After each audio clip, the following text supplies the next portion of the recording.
आज मी करणार आहे तोंडलीची भाजी। तर घरात भाजी हीच शिल्लक आहे, तर आपण ही झटपट पद्धतीने करूया आणि खूप टेस्टी लागते। तर चला आपण वेळ न घालवता लगेच स्टार्ट करूया। तर ही मी ऑलरेडी धुवून घेतलेली, तर ह्याला आपण बारीक बारीक कट करून घेऊया आणि मागचे कट करायचे। आणि अशी लाल असली तरी काही होत नाही, खूप छान लागते ही पण। तर तुम्ही घेऊ शकता ही फेकून न देता।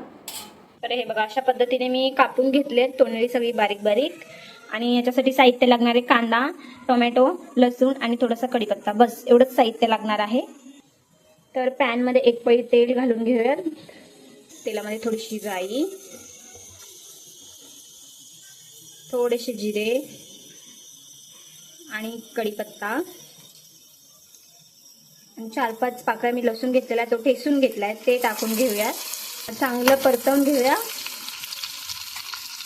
त्यानंतर आपण बारीक चॉप केलेला कांदा घालूया। कांदाही चांगला मिक्स करून घेऊया तेलामध्ये। कांदा थोडासा सोनेरी झाला की आपण बारीक चॉप केलेले टोमॅटो घालूया त्यामध्ये। एक टोमॅटो घेतलाय, ह्यालाही चांगलं परतवून घेऊया।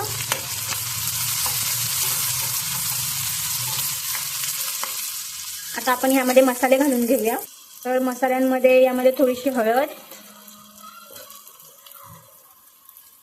1 चमचा धनेपूड मसाला। तर यामध्ये मी लाल मसाला स्किप केला आहे, कारण आम्ही तिखट खात नाही। तुम्ही यामध्ये आठवणीने लाल मसाला घाला। आणि थोडासा गरम मसाला, अर्धा चम्मच भाजी मसाला। तर यांना सर्वांना मिक्स करून घेऊया चांगलं। फोडणी आपली रेडी आहे। आता आपण भाजी घालूयात यामध्ये। यामधले कट केलेली तोंडली घालून घेऊया आपण सर्व।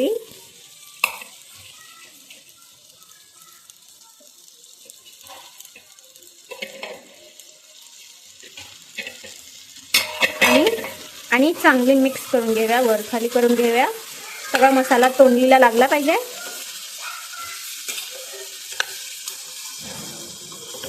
त्यात इम्पॉर्टंट गोष्ट म्हणजे अर्धा चमचा मीठ घालून घेऊया आणि छान मिक्स करून घेऊया सर्वांना।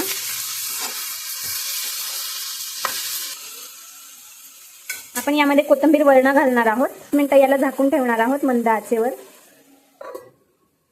तर आपण चेक करूया, 5 मिनिटं झालेली आहेत। आता आपण याच्यावर कोथिंबीर घालून घेऊया।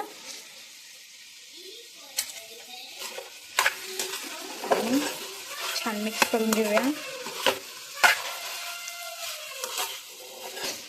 अजून भाजी शिजलेली नाहीये, अजून याला 10 मिनिटं लागतील। तर आपण 5 मिनिटं अजून झाकून ठेवूया आणि 5 मिनिटांनी परत चेक करत राहायचं।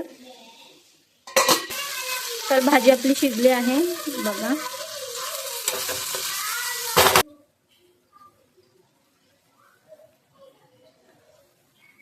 तर तयार आहे आपली मस्त अशी तोंडलीची भाजी, गरम आहे। तर चला भेटूया नेक्स्ट रेसिपी मध्ये। And follow for more recipe. Bye.